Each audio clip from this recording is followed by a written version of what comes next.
Bapa dan Putra dan Roh Kudus. Amin. Shalom Aleihim.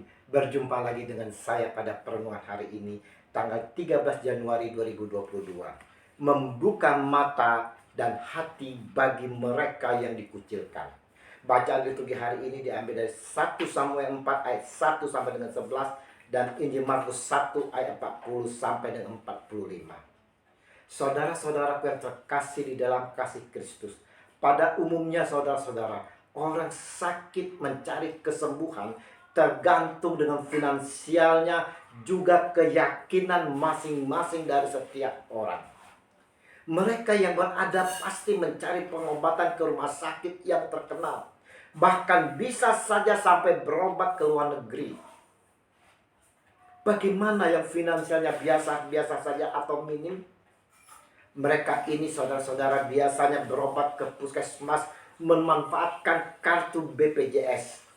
Kalau di daerah bisa berobat ke bidan, menteri kesehatan atau tukang pijit, atau mencari obat kampung saudara. Tapi saudara-saudara yang terkasih, ada juga orang dengan keyakinannya mereka berobat dengan mendatangi paranormal atau orang pintar. Dan ada juga setelah penyakitnya parah, baru mereka mencari dokter untuk pengobatan. Keyakinan seseorang dalam pilihannya ini saudara, untuk mencari kesembuhan ikut mempengaruhi penyembuhan penyakitnya. Dan biasanya sugesti menentukan juga saudara.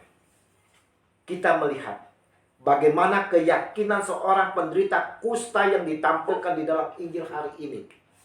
Dengan penuh keyakinannya dia saudara, dia mengungkapkan kepada Yesus yang saat itu melewatinya.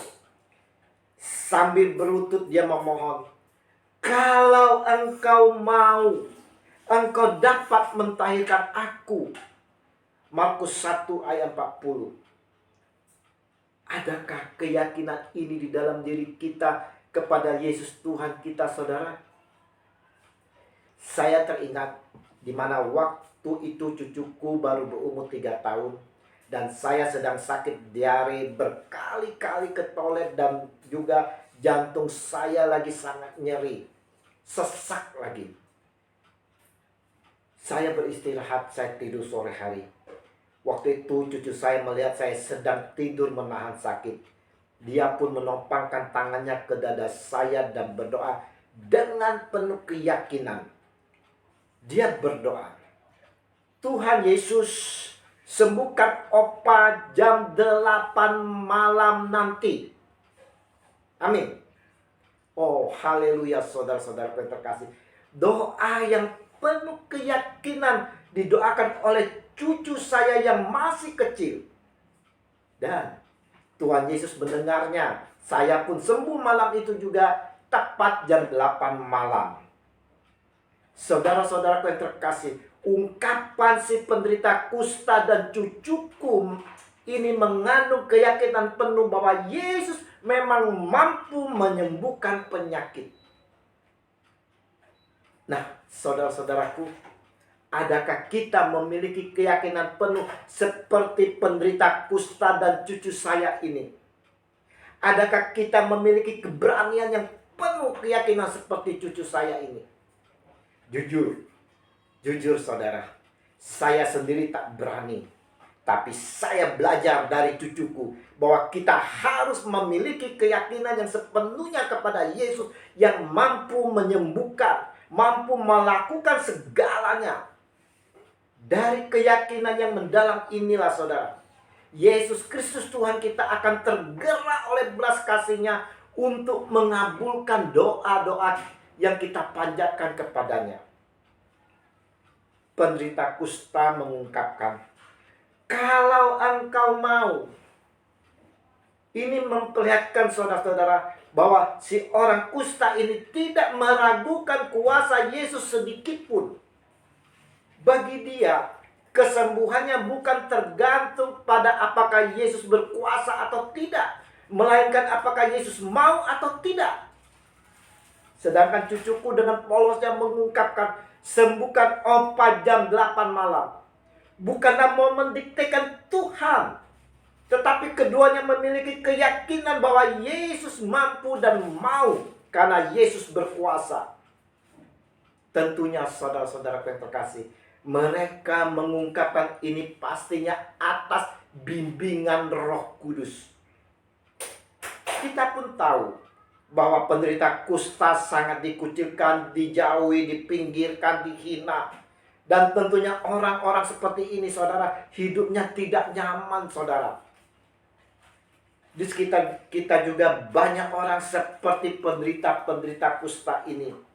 Baik di lingkungan sekolah kita, tempat kerja, masyarakat kita, di mana saja, saudara. Mungkin karena kesalahannya yang mana mereka sendiri tak tahu. Atau karena mereka telah menyakiti kita. Sehingga kita merasa jijik. Kita kucilkan, kita jauhkan. Mungkin kita sendiri, saudara, seperti para penderita kusta mengalami hal-hal seperti di atas. Kita dikucilkan, dijauhi. Sehingga membuat hidup ini tidak nyaman lagi, saudara. Tapi tahukah, saudara, sesungguhnya di dalam hati mereka ini, saudara, di dalam hati kita juga mau mengungkapkan dengan penuh keyakinan, kalau engkau mau, sapalah aku. Ungkapan dari yang terdalam di hati seseorang yang memohon, kalau engkau mau, sapalah aku. Jangan kau kucilkan, jangan kau hina aku. Renungan hari ini, saudara-saudara, mau mengingatkan kepada kita semua bahwa Yesus Tuhan berkuasa atas segalanya. Kalau kita mau datang dan memohon dengan penuh keyakinan, maka Tuhan Yesus akan tergerak oleh belas kasih-Nya untuk memulihkan, menyembuhkan, menyelesaikan persoalan kita. Marilah saudara-saudara yang terkasih, kita mau membuka mata dan hati kita terhadap orang-orang di sekitar kita. Mungkin orang-orang itu adalah istri kita atau suami kita. Mungkin juga anak-anak kita yang sudah lama tidak mendapat perhatian dari kita, sentuhan hati kita secara khusus. Bisa juga orang kusta itu adalah orang tua kita, saudara, teman komunitas kita, sepanggilan kita, sekantor, seperjalanan, dan sebagainya, saudara. Kita mau menyapa mereka, saudara, dengan penuh senyum dan kasih. Ini akan membawa sukacita, damai di hati mereka. Mereka akan mengalami pemulihan. Mari, saudara-saudara, sapa dengan penuh kasih. Ya Tuhan Yesus, berilah aku hati yang berbelas kasih, agar hatiku dapat tergerak melihat mereka yang tersingkir, dikucilkan dan menderita. Teguhkanlah pula iman orang-orang yang menderita akibat perlakuan orang lain yang tidak adil. Semoga tindakanku ini dilandasi niat yang tulus, karena Engkau pun mencintai mereka. Amin. Dalam nama Bapa dan Putra dan Roh Kudus. Amin. Shalom Aleichem.